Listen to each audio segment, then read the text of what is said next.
adik-adik. Halo. Wah, hari ini hari Minggu loh adik-adik. Nah, kita mau ngapain sih hari ini? Pasti pada memuji Tuhan ya. Tapi sebelum kita memuji Tuhan, kita berdoa dulu yuk. Yuk, mari adik-adik kita lipat tangannya, kita tutup matanya. Mari kita berdoa. Tuhan Yesus, terima kasih Tuhan untuk hari ini kami dapat berkumpul di tempat ini Tuhan untuk memuji dan menyembah Tuhan. Tuhan, berkati juga penyembahan kami dari awal pertengahan hingga akhirnya. Terima kasih Tuhan, haleluya, amin. Nah adik-adik, sebelum kita memuji Tuhan, kita sukakan yel-yel Shining Kids yuk. Siap ya, Shining Kids-nya dipimpin oleh Dede Aira. Shining Kids. Yes! Shining Kids. Anak terang, sukacita, penuh kasih, kompak.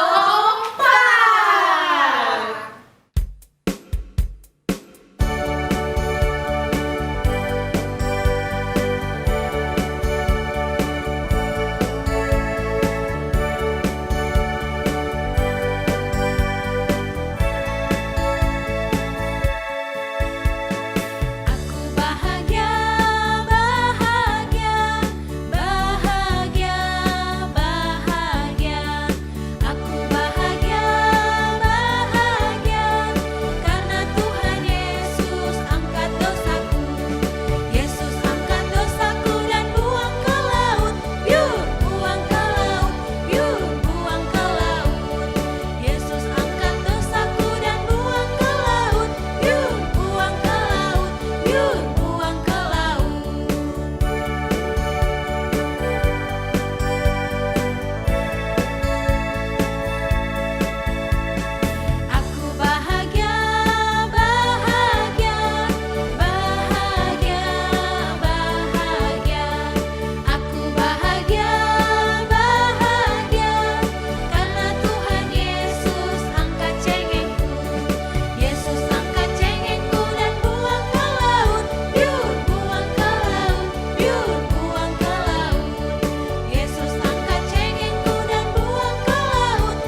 Oke, shalom adik-adik.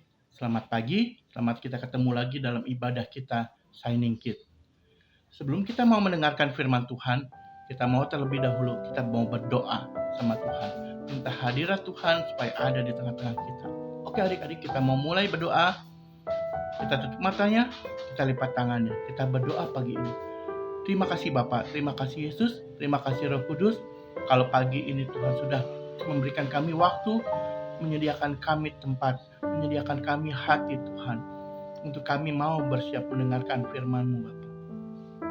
Tanamkan kami firman-Mu itu di dalam hati kami, ajar kami untuk duduk diam. Berikan kami telinga seorang murid untuk boleh kami mendengarkan firman-Mu Bapak.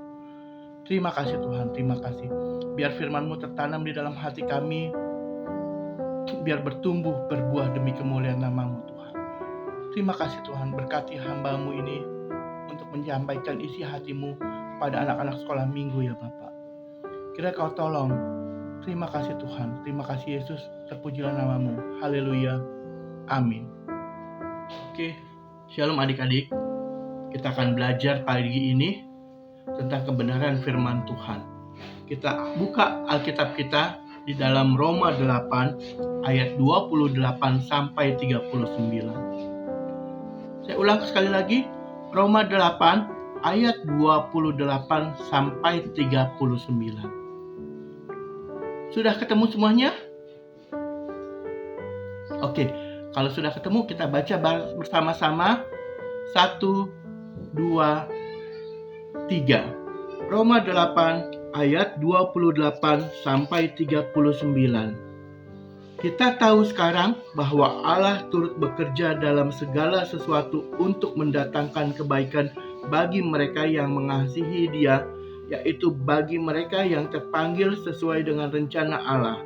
Ayat 29, sebab semua orang yang dipilihnya dari semula, mereka juga ditentukannya dari semula untuk menjadi serupa dengan gambaran anaknya, supaya ia, anaknya itu, menjadi yang sulung di antara banyak saudara. Dan mereka yang ditentukannya dari semula, mereka itu juga dipanggilnya, dan mereka yang dipanggilnya, mereka itu juga dibenarkannya, dan mereka yang dibenarkannya, mereka itu juga dimuliakannya. Oke, kita sampai di sini dulu sejak adik-adik. Kita lihat. Kita tahu bahwa Tuhan itu turut bekerja dalam kehidupan kita, dalam kehidupan kakak dan dalam kehidupan adik-adik. Buat mendatangkan, buat rencana. Tuhan itu tidak pernah membuat rencana yang gagal, tidak pernah membuat rencana yang tidak benar, tidak baik. Tetapi Tuhan membuat rancangan yang baik dalam hidup kita, rancangan sukses dalam hidup kita, dalam hidup adik-adik juga. Karena kita semua udah dipilih jadi anak-anaknya Allah, anak-anaknya Tuhan. Kita sudah dibenarkan, kita sudah serupa dengan gambaran dari Tuhan. Kita lanjut lagi, ayat 31. Sebab itu apakah yang akan kita katakan tentang semuanya itu? Jika Allah di pihak kita, siapakah yang akan melawan kita? Ia yang tidak menyayangkan anaknya sendiri, tetapi yang menyerahkannya bagi kita semua, bagaimanakah mungkin Ia tidak mengaruniakan segala sesuatu kepada kita bersama-sama dengan Dia? Siapakah yang akan menggugat orang-orang pilihan Allah? Allah yang membenarkan mereka, siapakah yang akan menghukum mereka? Kristus Yesus yang telah mati, bahkan lebih lagi yang telah bangkit, yang juga duduk di sebelah kanan Allah, yang malah menjadi pembela bagi kita. Siapakah yang akan memisahkan kita dari kasih Kristus? Penindasan atau kesesakan atau penganiayaan, atau kelaparan atau ketelanjangan atau bahaya atau pedang? Seperti ada tertulis, oleh karena Engkau, kami ada dalam bahaya maut sepanjang hari. Kami telah dianggap sebagai domba-domba sembelihan. Tetapi dalam semuanya itu kita lebih daripada orang-orang yang menang, oleh Dia yang telah mengasihi kita. Sebab aku yakin bahwa baik maut maupun hidup, baik malaikat-malaikat maupun pemerintah-pemerintah, baik yang ada sekarang maupun yang akan datang, atau kuasa-kuasa baik yang di atas maupun yang di bawah, ataupun sesuatu makhluk lain tidak akan dapat memisahkan kita dari kasih Allah yang ada dalam Kristus Yesus Tuhan kita. Oke adik-adik, kita percaya kita sudah dipilih, kita sudah menjadi anak-anaknya Tuhan. Jadi sehingga kita bisa berkata, kalau Tuhan ada di pihak kita, siapakah lawan kita? Siapakah yang akan mengalahkan kita? Tapi ingat adik-adik, kita bisa berkata seperti itu, kita bisa ngomong seperti itu, kita bisa mempunyai iman seperti itu karena apa? Karena Tuhan mengasihi kita, kita mengasihi Dia, kita ada di dalam Tuhan dan Tuhan ada di dalam kita. Tapi kalau kita ada di luar Tuhan, kata-kata itu tidak akan mungkin terjadi. Kita akan bisa dikalahkan oleh siapapun. Ingat, karena kita ada di dalam Tuhan dan Tuhan ada di dalam kita, kita bisa berkata, bila Allah ada di pihak kita, siapakah lawan kita? Tapi kalau kita ada di luar dari Tuhan, jangan harap. Ingat itu, jangan dibolak-balik ya, adik-adik. Oke. Pagi ini kakak akan cerita dengan satu tokoh Alkitab yang memang merupakan pilihan Tuhan.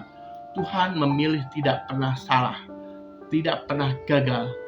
Pilihan Tuhan. Pilihan Tuhan selalu tepat. Tokoh Alkitab kita yang kita akan pelajari pada pagi hari ini itu ada di dalam 1 Samuel 16 dan 1 Samuel 17. Itu kita baca di rumah saja. Kita tahu ceritanya pada saat setelah Saul gagal, Saul berdosa. Saul diturunkan dari raja menjadi orang biasa. Tetapi bangsa Israel harus punya raja pengganti dari Saul. Tuhan berfirman kepada Samuel, itu si Saul udah berdosa, udah tidak lagi jadi raja, harus ada penggantinya. Coba kamu ambil minyak dan kamu pergi kepada keluarga Isai. Di sana ada anak yang akan saya urapi untuk sebagai pengganti Saul. Samuel pergi membawa minyak untuk mengurapi, pergi ke keluarga Isai. Setelah di sana dipanggillah keluarga Isai beserta anak-anaknya. Isai, kamu punya berapa anak? Dia bilang, saya ada anak-anak saya panggilin satu-satu. Yang pertama dipanggil. Oh, Samuel bilang, bukan itu. Yang kedua, ketiga, keempat, dan selanjutnya. Sampai yang terakhir dibilang, Isai, apakah ini anak-anaknya semua? Oh, bukan, masih ada satu lagi anak saya tapi lagi mengembala domba. Samuel bingung, padahal ini anaknya ganteng-ganteng, gagah-gagah semua. Tapi kok kenapa Tuhan nggak ada satupun yang Tuhan pilih? Dipanggillah yang ada lagi mengembala domba. Sini. Mereka datang di hadapan Samuel. Samuel bilang, nah ini dia yang sudah Tuhan pilih. Tuhan tentukan untuk menjadi raja. Tapi kan masih anak-anak. Bagaimana bisa? Kakak-kakak juga bengong. Masih kecil. Kok bisa sih? Itu yang jadi. Samuel juga heran. Kok Tuhan pilih yang ini? Kenapa? Ayo, adik-adik tahu? Siapa coba namanya yang Tuhan pilih dari anak Isai itu? Kakak mau tanya. Ayo, ada yang tahu nggak? Dia seorang gembala. Dia anak putra bungsu dari keluarga Isai. Siapa? Ayo, nggak usah malu-malu, jangan bisik-bisik. Jawab, siapa? Ah, betul adik-adik. Namanya Daud. Daud adalah anak Isai yang paling bungsu. Dia seorang pengembala. Dia senang mengembalakan domba-dombanya. Dia dipilih Tuhan, dia diurapi sama Tuhan untuk menjadi pengganti Saul. Oke adik-adik, bukan di situ saja. Tuhan sudah memilih Daud untuk menjadi pengganti Saul. Kita lihat lagi, kita lanjut lagi. Waktu bangsa Filistin datang menyerbu bangsa Israel, di situ ada raksasa yang hebat, raksasa yang besar, raksasa yang kuat, namanya Goliat. Dia datang menantang, "Hei bangsa Israel, mana nih yang berani lawan saya?" Begitu kata Goliat. Goliat dengan sombongnya, dengan angkuhnya, dengan congkaknya berkata, bangsa Israel tidak ada apa-apanya. Bangsa Filistin lebih hebat, lebih kuat. Diledek, diejek.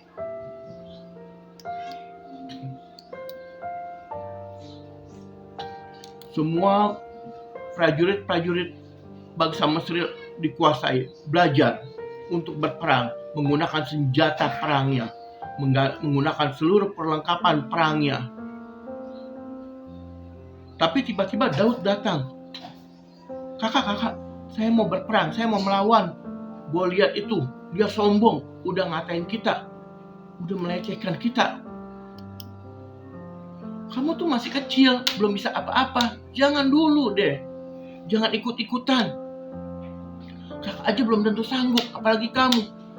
Tenang kakak, saya sanggup, saya punya Tuhan yang siap menolong saya, yang selalu menolong saya. Ya sudah, dibilang, kalau memang kamu sudah ngeyel, sudah tidak bisa dikasih tahu, ya sudah, kalau kamu mau perang, mau ikut berperang, gunakan seluruh senjata-senjata perlengkapan perang.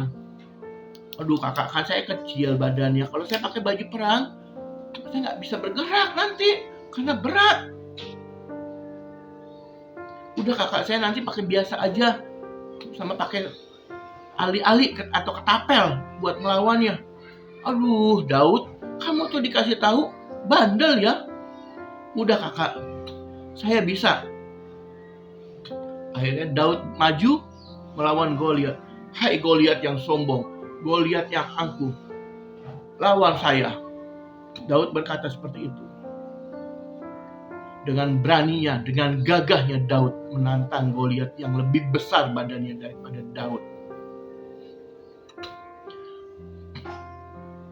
Daud menggunakan senjata ketapelnya atau ali-alinya yang diisi oleh batu lalu dilemparkannya tepat mengenai dahinya Goliat.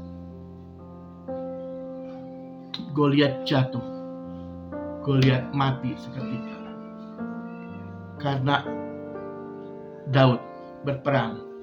Tetapi kita lihat Daud yang kecil tapi mempunyai tenaga yang besar, mempunyai kuasa, kekuatan yang besar. Bukan ada di Daudnya, tetapi ada di dalam dirinya Daud, yaitu ada Tuhan yang mengiringi Daud, yang melindungi, yang menyertai Daud. Seperti tadi Alkitab kata-kata Roma. Alkitab kita di Roma 8 ayat 28 sampai 39 tadi. Kita tahu sekarang bahwa Allah turut bekerja dalam segala sesuatu yang mendatangkan kebaikan bagi mereka yang mengasihi Dia, yaitu bagi mereka yang terpanggil sesuai dengan rencana Allah. Daud terpanggil sesuai dengan rencana Tuhan. Daud dipilih, makanya Tuhan turut bekerja dalam sesuatu, dalam segala kehidupan Daud. Sehingga Daud bisa berkata, kalau Tuhan ada di pihak kita, siapa yang berani melawan kita? Ingat adik-adik. Adik-adik walaupun masih kecil, kalau Tuhan ada di pihak kalian, ada di pihak adik-adik, ada di pihak kakak, kita bisa berkata, kalau Tuhan ada di pihak kita, siapakah lawan kita? Tapi ingat adik-adik, jangan dibalik ya. Kita sudah harus mengasihi terlebih Tuhan. Kita sudah harus ada di dalam Tuhan terlebih dahulu. Kita sudah dalam pilihan Tuhan. Baru kita bisa berkata, kalau Tuhan ada di pihak kita. Tuhan bekerja sesuai dengan rencananya Tuhan. Tuhan bekerja sesuai dengan amanatnya Tuhan. Karena kita adalah umat pilihan Tuhan. Kita mengasihi Dia dan Dia mengasihi kita juga. Ingat ya adik-adik, kalau Tuhan sudah ada di pihak kita, kalau Tuhan sudah memilih kita, kita harus mengasihi Dia lebih lagi karena Tuhan mengasihi kita terlebih dahulu. Ingat adik-adik. Dan ingat, Tuhan tidak pernah melihat penampilan seseorang, tetapi Tuhan melihat hati seseorang. Tuhan tidak membutuhkan umatnya yang mengenakan baju besi yang mewah, dengan perlengkapan yang mewah, harta kekayaan yang mewah, untuk membantu masyarakat dalam melawan musuh. Tuhan punya rencana sendiri. Tuhan punya maksud, tujuan yang indah buat umat-umat pilihannya. Ingat adik-adik, renungkan firman Tuhan pada pagi hari ini. Tuhan memilih kita sesuai dengan rencananya Tuhan. Tuhan mengurapi kita sesuai dengan rencananya Tuhan. Bukan rencana manusia, bukan rencana kita, tetapi rencana Tuhan. Kalau kita sudah dipilih Tuhan, kita sudah menjadi anaknya Tuhan, kita bisa berkata, siapakah lawan kita? Karena Allah sudah ada di pihak kita. Ingat adik-adik, kita akan selalu menang menghadapi segala percobaan yang ada saat-saat ini. Mungkin adik-adik juga sudah mulai jenuh belajar di rumah. Tetap bersabar, berdoa terus. Tuhan punya rencana yang indah buat kehidupan adik-adik dan kakak semuanya. Tuhan sayang, bukan Tuhan mau memalukan kita, tetapi Tuhan mau mengangkat kita menjadi anak-anak dan menjadi pemenang. Ingat itu ya adik-adik. Tanamkan dalam hati kita firman Tuhan pada pagi hari ini. Camkan baik-baik dalam hati kita. Biarkan firman Tuhan bertanam di dalam hati kita, masuk ke dalam pikiran kita, terus bertumbuh, berkembang demi kemuliaan nama Tuhan. Selamat pagi adik-adik, Tuhan Yesus memberkati. Biar firman Tuhan itu boleh tertanam di dalam hati kami, masuk kuping kanan, tersimpan di dalam otak kita, dan tersimpan di hati kita. Kita mau berdoa? Oke adik-adik, kita siap. Kita satu dalam doa. Selamat pagi Bapak. Terima kasih Bapak. Kalau Tuhan sudah memberikan kami suatu berkat, yaitu kami masih boleh mendengarkan firman-Mu lagi pada hari ini Bapak. Bukan karena kami kuat, bukan karena kami gagah kami bisa mendengarkan firman-Mu ini, tetapi karena Tuhan yang menyediakan kami waktu, yang masih memberikan kami kesempatan untuk mendengarkan firman-Mu ini ya Bapak. Terima kasih Tuhan, terima kasih. Berkati kami semua, jadikan kami anak-anak sekolah minggu, anak-anak yang cerdas, anak-anak yang pandai, anak-anak yang tangguh. Ya Bapak, walaupun kami masih kecil, walaupun kami masih sekolah minggu Bapak, kami punya Engkau Allah yang maha dasar, maha besar Bapak.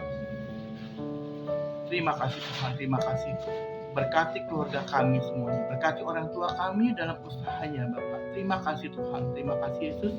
Berkati guru-guru pena yang ada ya Bapak, supaya guru-guru pena dapat memberikan kami, membimbing kami anak-anak signing kit ya Bapak. Terima kasih Bapak, terima kasih Yesus, terima kasih. Terima kasih atas berkat yang Tuhan sudah berikan untuk hari ini, yaitu melalui makanan rohani kami, melalui firman-Mu ya Bapa. Terima kasih Tuhan, terima kasih Yesus, terima kasih Roh Kudus. Haleluya. Amin. Sampai jumpa lagi adik-adik. Tuhan Yesus memberkati.